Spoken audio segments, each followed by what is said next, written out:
38 വർഷം കിടന്നില്ലേ, ഇനി ബാക്കിയുള്ള ജീവിതം കൂടെ അവിടെ കിടക്കട്ടെ എന്ന് ചിന്തിക്കുന്നതാണ്. പക്ഷെങ്കിൽ അവനെ സ്നേഹിച്ച, ദൈവത്തിൽ വിശ്വസിച്ച, രണ്ടും അർത്ഥവത്താണ്. അവൻ്റെ കിടപ്പിൽ സഹതാപം തോന്നിയ, ദൈവത്തിൽ വിശ്വാസമുണ്ടായിരുന്ന കുറേ ആളുകൾ ഒന്നിച്ചു കൂടിയപ്പോൾ ആ മനുഷ്യന് സൗഖ്യം ലഭിക്കുക. അതുകൊണ്ട് മറ്റൊരാളുടെ സൗഖ്യത്തിൽ, മറ്റൊരാളുടെ രക്ഷയ്ക്ക് എനിക്കും നിങ്ങൾക്കും ഓരോരുത്തർക്കും പങ്കുണ്ട്.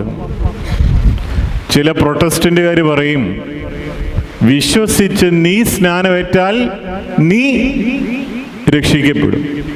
എന്താ പറയാ? നീ വിശ്വസിച്ച് നീ സ്നാനമേറ്റാൽ നീ രക്ഷിക്കപ്പെടും. ഓർത്തഡോക്സ് സഭയുടെ പഠിപ്പിക്കലുകൾ അങ്ങനെയില്ല. ഇവിടെ ചൊല്ലിക്കേട്ട പ്രാർത്ഥനകൾ ഈ പുരോഹിതന് മാത്രമുള്ള പ്രാർത്ഥന